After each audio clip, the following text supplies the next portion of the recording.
네, 우리 함께 하나님 말씀 보겠습니다. 오늘 우리에게 주신 말씀은 마태복음 13장 31절에서 33절까지의 말씀입니다.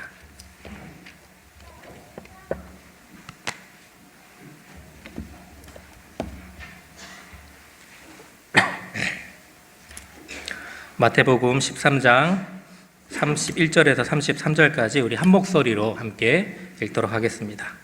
같이 읽겠습니다. 또 비유를 들어 이르시되 천국은 마치 사람이 자기 밭에 갖다 심은 겨자씨 하나에 같으니 이는 모든 씨보다 작은 것이로되 자란 후에는 풀보다 커서 나무가 되매 공중의 새들이 와서 그 가지에 깃들리느니라. 또 비유로 말씀하시되 천국은 마치 여자가 가루 서말 속에 갖다 넣어 전부 부풀게 한 누룩과 같으니라. 아멘. 여러분에게 시작부터 질문을 한 가지 하겠습니다. 한번 답해 보시면 좋을 것 같아요. 만약 여러분의 가정에 예수님께서 내가 이제부터 함께 살겠다 라고 하신다면 좋을 것 같습니까? 싫을 것 같습니까? 좋을 것 같습니까? 제가 상황을 한번 이렇게 몇 가지 예상을 해봤는데요. 집에 딱 들어갔는데 예수님께서 늘 보이는 곳에 계십니다. 그리고 부부싸움을 막 하려고 하는데 문을 딱 열고 들어와서 예수님께서 이렇게 보고 계십니다. 자녀에게 막 쏘아붙이고 싶은데 갑자기 예수님께서 자녀 옆에 이렇게 계십니다. 자, 이러한 상황이 계속적으로 이제 반복될 건데, 자, 이래도 예수님이 항상 우리 가정에 함께 하길 원하십니까? 아멘 하시면 복받은 가정이 되리라 믿습니다. 예수님과 함께 하는 것이 참 좋을 것 같은데 조금 생각해보면 또 그렇게 또 좋지 않은 것 같은 느낌이 들기도 합니다. 제가 시작부터 왜 이런 질문을 하느냐 하면은 이 질문에 대한 답이 우리가 하나님 나라를 이해하는 우리 마음의 자세를 볼 수 있는 창이 되기 때문입니다. 우리가 오늘 읽은 본문에 속해 있는 이 마태복음 13장은 전체가 천국 비유장이라고 되어 있습니다. 7개의 천국에 관한 비유가 나오는데요. 오늘 읽은 31절에서 이 33절까지의 말씀은 그 중에 네 번째 비유로 우리에게 아주 많이 알려진 비유죠. 바로 겨자씨 비유가 누룩 비유입니다. 오늘 본문에는 천국이라는 단어를 쓰고 있지만 이 천국이라는 단어는 하나님 나라와 사실 같은 단어입니다. 마태복음은 유대인을 대상으로 썼기 때문에 이 유대인들에게 있어서 하나님이라는 단어는 함부로 입에 올릴 수도 이렇게 글로 적기도 굉장히 두려웠던 거죠. 너무나 또 하나님이 거룩하고 존귀한 분이시기 때문에 그렇게 하나님이라는 단어를 함부로 쓰지 않았습니다. 그래서 대신 썼던 단어가 바로 하늘이라는 단어를 썼던 거죠. 그래서 하늘나라, 한자어로 고치면 천국 이렇게 되어 있습니다. 그래서 마태복음에 보면은 천국이라는 표현을 쓰고 있고요. 다른 복음서에 보면 하나님 나라 이렇게 또 풀어져 설명이 되어 있습니다. 천국, 즉 하나님 나라는 성경에서 굉장히 중요한 주제 중에 하나입니다. 우리가 일반적으로 기독교 세계관을 나눌 때 창조, 타락, 구속 이렇게 크게 보통은 세 가지로 나누는데요. 그러니까 하나님께서 세상을 창조하셨다고 해서 창조가 있고요. 또 인간의 죄로 말미암아 이 창조 세계가 타락했다라고 해서 타락이 있습니다.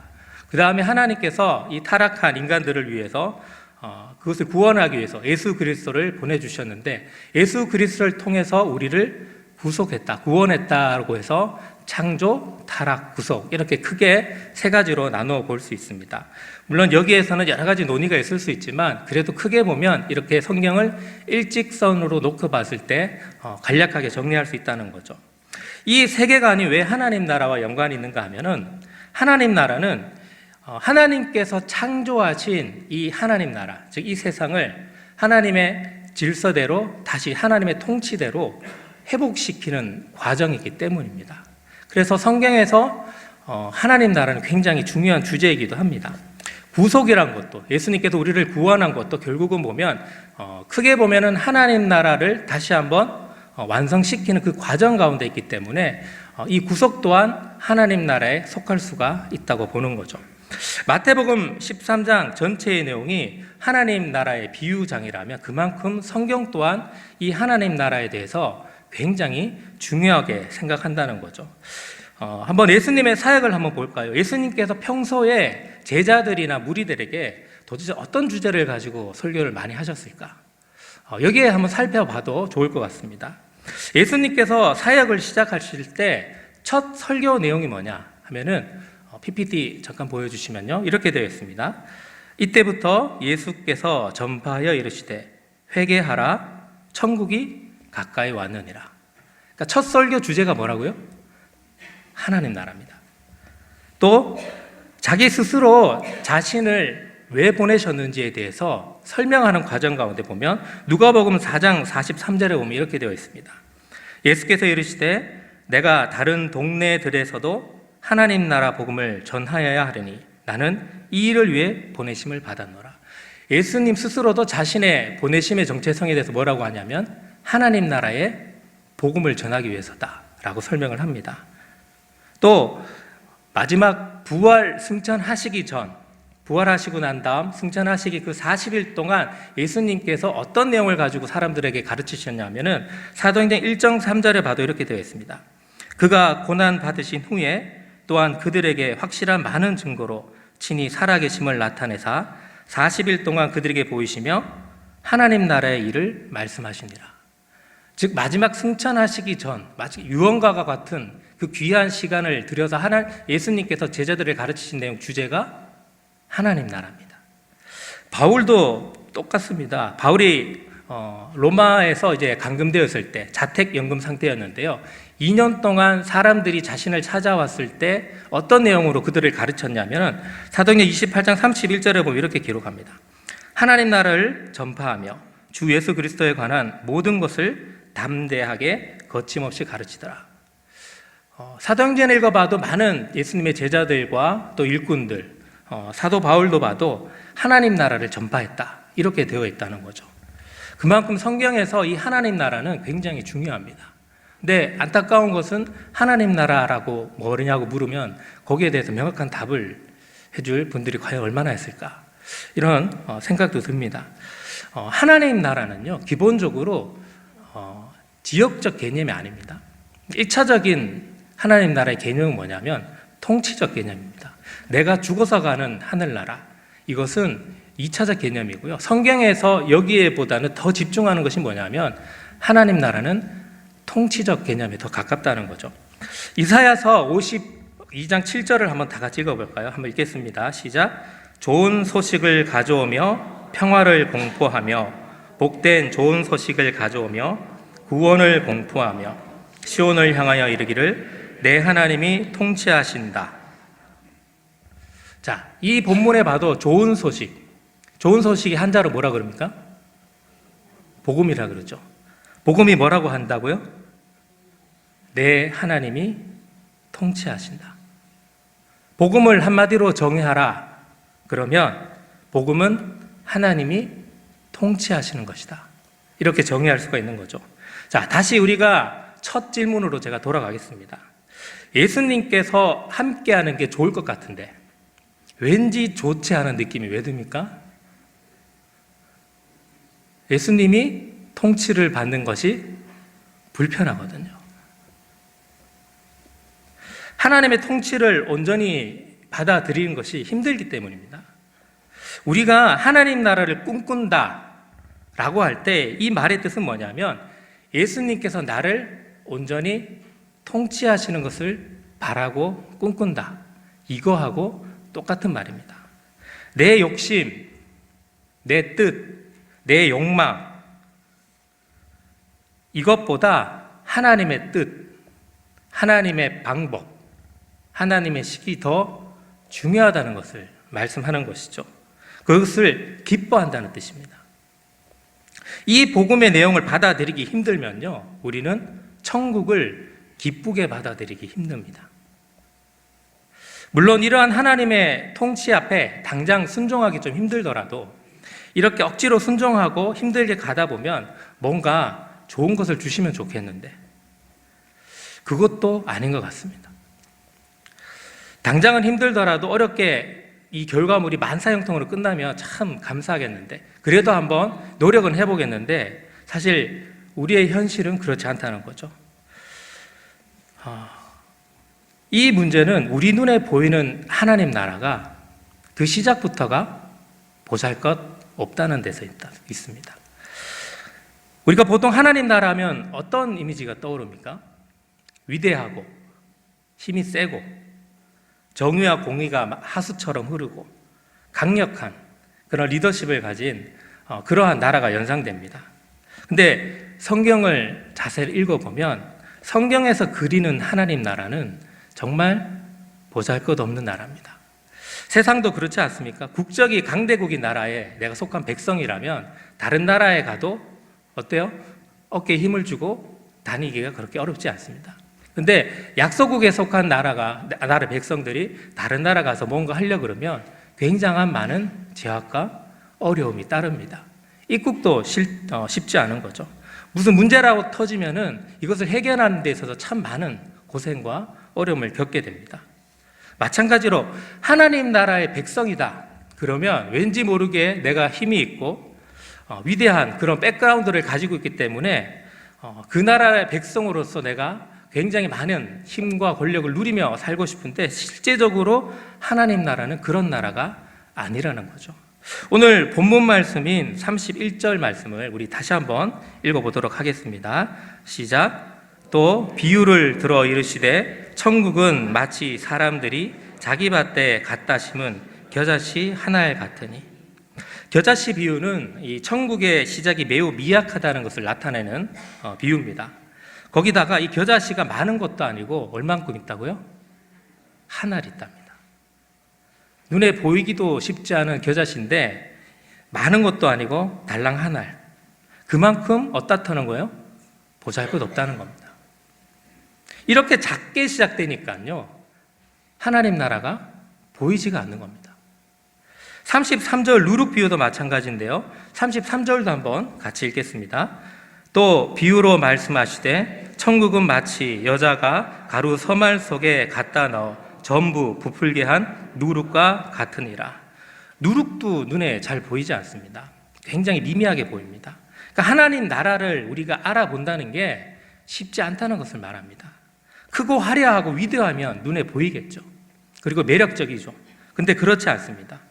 하나님 나라라고 해서 내가 뭔가를 기대했는데 그 기대와는 상관없이 오늘 비유에서 말씀하시는 것은 초라하기 그지없는 나라입니다. 예수님의 사역도 사실 마찬가지거든요. 우리가 복음서를 통해 보면요, 예수님의 사역이 참 화려하고 멋지게 보이지만 사실 그렇지 않습니다. 예수님의 가르침에 사람들이 놀라기도 하고요, 죽은 사람이 일어나기도 합니다. 불치병의 환자들이 낫기도 합니다. 맹인이 눈을 뜨기도 합니다. 그런데 이런 일을 일으킨 그 사역의 대상을 보면 그 대상들이 어떤 사람이냐는 것을 우리는 쉽게 알 수 있어요.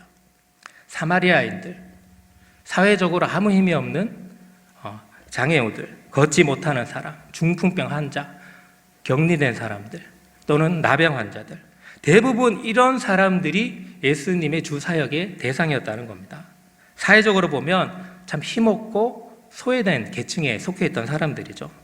그러니 이런 사람들을 대상으로 사역을 했던 예수님의 모습이기 때문에 힘을 갖고 권력을 갖고 있는 사람들에게는 그렇게 눈에 띄지 않았던 겁니다. 그러니 세상적으로 보면 참 볼품없죠. 뭔가 이렇게 메이저급에서 올라가서 이 마이너에서 노는 게 아니라 메이저에서 놀아야지 TV에도 자주 나오고 정규 방송도 볼 수 있는데 그렇지 않다는 거죠. 그래서 마태복음 11장에 보면요, 이 여자가 낳은 자 중에 가장 큰 사람이다라고 이 별명을 가진 이 세례 요한도 예수님의 사역의 소문을 듣고 이제 의심을 하기 시작해요. 당시 세례 요한이 옥에 있었는데 마태복음 11장 2, 3절에 보면은 이렇게 말합니다. 요한이 옥에서 그리스도께서 하신 일을 듣고 제자들을 보내어 예수께 여짜오되 오실 그이가 당신이오니까 우리가 다른 일을 기다리오리까. 세례 요한은 예수님께서 자신이 기다리던 메시아인지 확인하고 싶었어요. 그런데 옥중에서 예수님께서 했던 사역 얘기를 듣습니다. 근데 뭔가 꺼림칙해요. 그래서 제자들을 보내가지고 오실 메시아가 당신인지 한번 확인을 하고 싶었습니다. 그러자 4절 5절에 보면은 예수님께서 이런 답을 합니다. 예수께서 대답하여 이르시되 너희가 가서 듣고 보는 것을 요한에게 알리되 맹인이 보며 못 걷는 사람이 걸으며 나병 환자가 깨끗함을 받으며 못 듣는 자가 들으며 죽은 자가 살아나며 가난한 자에게 복음이 전파된다 하라. 그러면서 덧붙이는 말씀이 6절 말씀인데요. 이렇게 되어 있어요. 한번 6절을 읽어볼까요? 시작. 누구든지 나로 말미암아 실족하지 아니하는 자는 복이 있도다. 갑자기 자기가 한 사역에 대해서 놀라운 간증을 하고 난 다음에 왜 뜬금없이 6절에 자신으로 실족하지 아니하는 자는 복이 있다, 이 말씀을 하셨을까요? 이는 당시 유대인들이 생각하고 있었던 메시아상과 예수님께서 지금 하고 있는 사역의 모습이 다르기 때문입니다. 자기들이 기대했던 예수님의 모습, 하지만 예수님이 정작 사역을 하고 있던 모습과는 너무나도 상반되었기 때문에 예수님께서 지금 이 모습을 보고 어떻게 하라는 거예요? 실족하지 말라고 하시는 겁니다. 그래서 세례 요한은 자신의 기대와 다른 행보를 갖고 있는 지금 예수님을 보면서 제자들을 보내서 한번 확인을 하고 싶었던 거죠. 그렇습니다. 예수님의 사역은 참 보잘것없습니다. 예수님께 다가가는 사람들은 무너져 가던 이스라엘을 세울 잠재 능력을 갖고 있던 사람들이 아니었습니다. 그들에게는 미래가 있는 사람들이 아니었어요. 그들은 죄인이라 버림받았고요. 사회적으로 공동체 안에 들어오지 못한 사람들이 많았고, 사회적으로 뭔가를 생산적인 것들을 해낼 능력이 있는 사람들이 별로 없었다는 겁니다. 걷지 못하고 듣지 못하는데 어떻게 그런 일을 할 수 있습니까? 자, 한번 이제 생각해 볼 게 있습니다. 여러분은 하나님 나라를 어떻게 생각합니까? 하나님 나라는 뭔가 위대하고 대단해야 되는데 성경에서 이렇게 비춰지는 하나님 나라는 그게 아니거든요. 능력이 말씀이 선포되면 벌떡 일어나야 되는데 아무리 기도해도 끄떡도 안 하거든요. 병이 나아야 되는데 말씀이 관절과 골수를 찔러 쪼개야 되는데 그게 안 되거든요. 마태복음 13장 13절에 보면은 천국에 대한 비유를 설명하시면서 예수님께서 이런 말씀을 하세요. 그들이 보아도 보지 못하며 들어도 듣지 못하며 깨닫지 못함이니라. 이 말씀은 우리가 갖고 있는 생각을 가지고 하나님 나라를 이해하고 보려고 하면 어떻다는 겁니까? 하나님 나라를 봐도 못 본다는 거예요. 하나님 나라를 들어도 못 듣는다는 겁니다. 세상의 화려함과 권세의 눈을 가지고 하나님 나라를 보려 하니 보이지도 않고 듣지도 못한다는 거죠. 얼마 전에 PD수첩에서 우리가 잘 알고 있는 M교회가 나왔습니다. 그 교회는 역대 대통령들과 함께 중간중간에 나오면서 설교를 하는데 그 설교가 내용이 그들이 함께 역대 대통령이 함께 했던 것들에 대해서 그 교회가 갖고 있는 위대함에 대해서 아주 좋은 교회라는 그런 근거로 제시를 했습니다. 그런데 우리가 분명히 알 것은 대규모 사역들, 엄청난 집회들, 사회적으로 힘을 가진 사람들이 있다는 것이 하나님 나라를 대표하지는 않는다는 거죠. 그러한 사역은 하나님 나라를 대표하는 모델링이 될 수가 없다는 겁니다. 만약 그것을 자신의 교회의 만족감으로 자긍심으로 가지는 교회라고 한다면 이 교회는 지금 예수님이 말씀하신 것처럼 실족한 교회라는 거예요. 그들에게 이러한 외침은 아무리 외친들 듣지 못하고요. 보여줘도 보질 못하는 겁니다. 천국은 보잘것없이 시작합니다. 아침에 눈을 떴을 때 하나님 앞에 겸손하게 무릎 꿇고 하루의 삶을 하나님 앞에 맡기면서 저녁에 들어왔을 때 잠자리에 들기 전에 하나님 앞에 무릎을 꿇으며 하루를 보살펴 주신 것을 감사하며 또 하루의 삶에 대해서 하나님 앞에 회개하며 그렇게 겸손하게 엎드리는 그 영혼, 그런 영혼을 하나님께서는 살펴보신다는 거죠.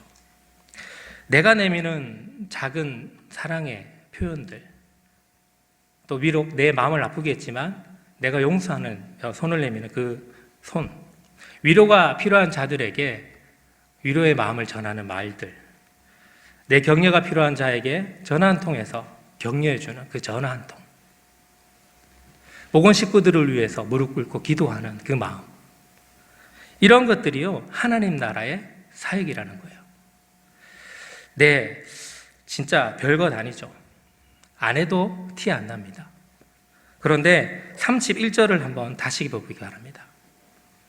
천국은 마치 사람이 자기 밭에 갖다 심은 겨자씨 하나에 같으니, 그럼에도 불구하고 우리가 왜 해야 되는가? 여기에 이유가 나오는데요. 정말 보잘것없는 겨자씨지만 어떻게 하라고요? 밭에 갖다 심어야 되는 거예요. 이게 중요합니다. 한 알의 겨자씨라도 밭에 심어야 된다는 거예요. 그러면 하나님께서 32절처럼 하시겠다는 겁니다. 32절을 한번 읽겠습니다. 시작. 이는 모든 씨보다 작은 것이로되 자란 후에는 풀보다 커서 나무가 되매 공중의 새들이 와서 그 가지에 깃들리느니라. 보잘것없이 시작하는 하나님 나라입니다. 작고 미미한 모습으로 시작하지만 완성된 후에는 어떻게 된다고요? 수많은 사람들이 거기에 와서 안식을 취한다고요. 그런데 주의할 것은 뭐냐면 큰 나무가 되어서 그 혜택을 누리는 대상이 누구라는 겁니까? 뭐라고 나오죠? 여기는 비유적으로 새들이라고 표현되어 있죠. 이 새들은 이런 사람들입니다. 인생에서 정말 고통스럽고 지치고 힘든 영혼들, 그 사람들이 와서 쉴 장소. 여러분, 이 나무가 커진다고 해서요 세상적으로 힘을 가진 나무가 된다는 표현은 없어요. 오히려 나무가 커져서 하는 역할이 뭐냐면 그들에게 안식처를 제공한다는 겁니다. 그래서 32절에 보면 깃들이느니라, 이 원어적 의미가 뭐냐면 깃든다는 뜻인데요, 자기 천막을 치다, 그러니까 자기 장막에 거주하다, 다시 말해서 삶의 뿌리를 내린다, 이런 뜻을 담고 있는 겁니다.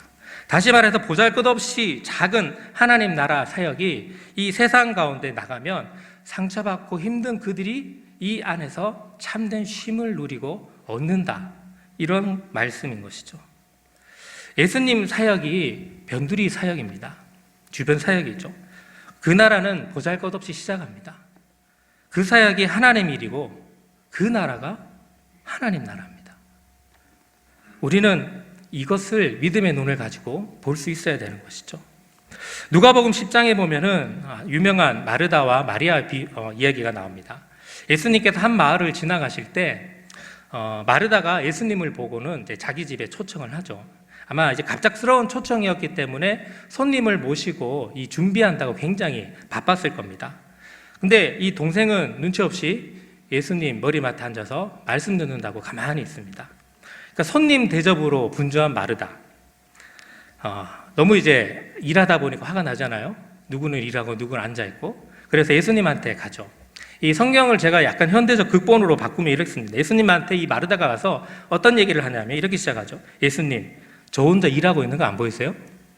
이 말에는 다 알면서 가만히 있는 이 예수님이 이제 원망스러웠던 거죠. 그래서 덧붙이는 말이 이겁니다. 저 혼자서는 힘드니까 동생 보고 얘기해서 나 좀 도와주도록 해주세요. 이 말에는 누구에 대한 원망이 있어요? 동생에 대한 또 원망이 깔려 있는 거죠. 그러니까 마르다 눈에는 예수님이나 동생이나 원망스럽게 보이는 거죠. 자, 그런데 41절 2절에 보면요, 예수님께서 마르다를 향해서 이렇게 말해요. 마르다야 마르다야, 아주 친근한 표현입니다. 내가 많은 일로 연민하고 근심하나 몇 가지만 하든지 혹은 한 가지만이라도 족하니라.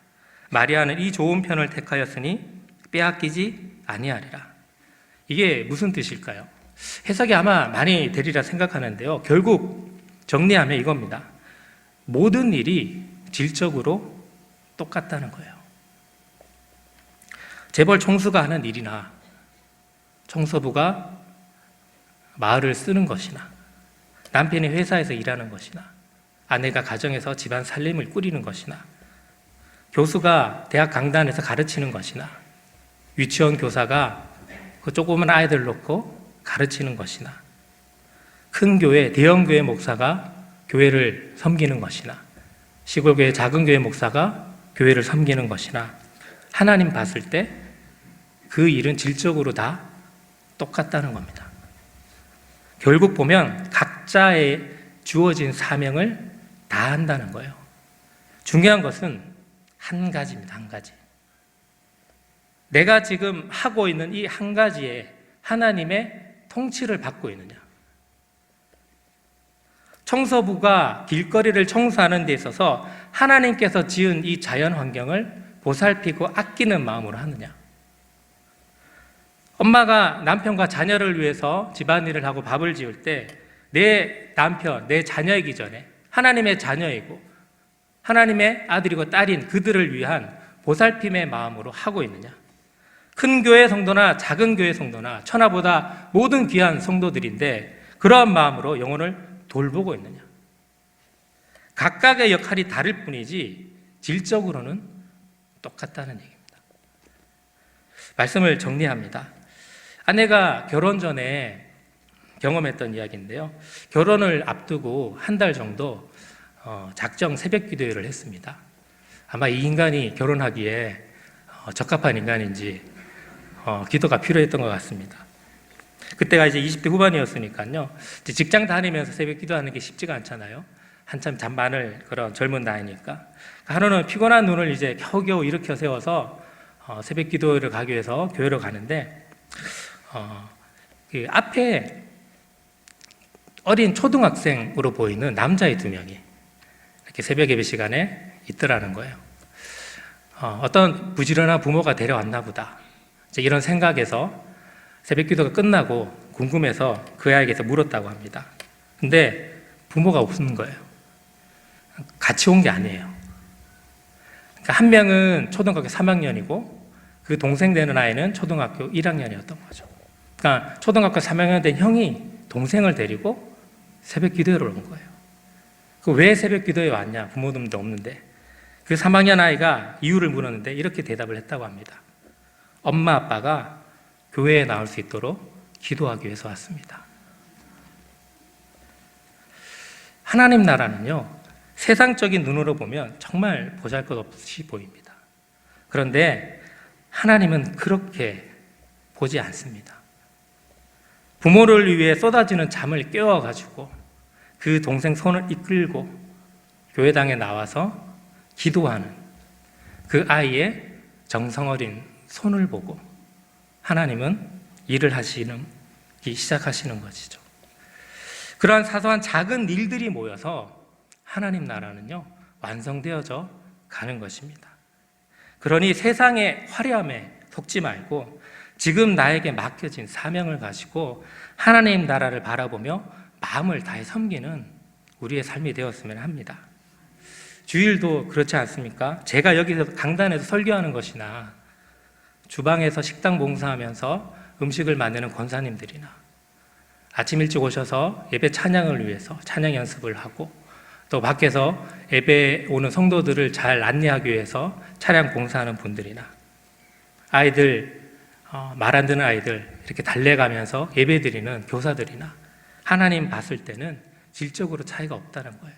하나님의 교회를 섬기는 다들 소중한 일꾼이란 겁니다. 근데 신기한 것은요, 하나님 나라가 참 보잘것없는데 이 나라를 맛본 사람은요, 이 나라를 위해서 자신의 전부를 던진다는 거예요. 그게 뭐라고? 이 나라를 위해서 예수님은 십자가를 지셨습니다. 이 나라를 위해서 이 나라를 맛본 제자들은 자기 목숨을 던져가며 이 나라를 전파했어요. 이 나라를 위해서 수많은 그 후에 많은 신앙의 선배들이 이 나라를 위해서 자신의 삶을 던집니다. 세상 나라 맛은요, 우리에게 당장 유익을 줍니다. 편안합니다. 힘을 줍니다. 성공을 줍니다. 그런데 우리의 삶을 결국은 망칩니다. 근데 하나님 나라 맛은 보잘것없고 눈에 띄지도 않고 불편합니다. 그런데 우리에게 이익도 안 됩니다. 근데 결국 봐서 보면 우리를 살립니다. 여기 계신 우리 모두는 믿음의 눈을 열어서 가정에서, 교회에서, 각자의 일터에서 하나님 나라를 보고 누리는 그러한 백성이 되었으면 합니다. 지금 여러분이 예수님과 함께 서 있는 이 자리가 바로 하나님 나라입니다. 기도하겠습니다. 하나님 아버지, 우리를 하나님의 자녀로 불러주심을 감사합니다. 우리를 하나님의 나라 백성으로 불러주심도 감사합니다. 허나 우리의 삶은 그 나라가 불편하고 마냥 초라하게 그지없어 보입니다. 하지만 그 나라를 통해서 하나님께서 일하시며 하나님께서 이 세상을 이끌어 가시며 하나님 나라를 완성하고 계심을 믿음으로 고백합니다. 그 나라를 위한 우리의 삶이 되게 도와주시고 하나님의 통치를 온전히 기쁜 마음으로 순종하며 주님과 날마다 귀한 동행할 수 있도록 인도하여 주시옵소서. 예수님의 이름으로 기도드립니다.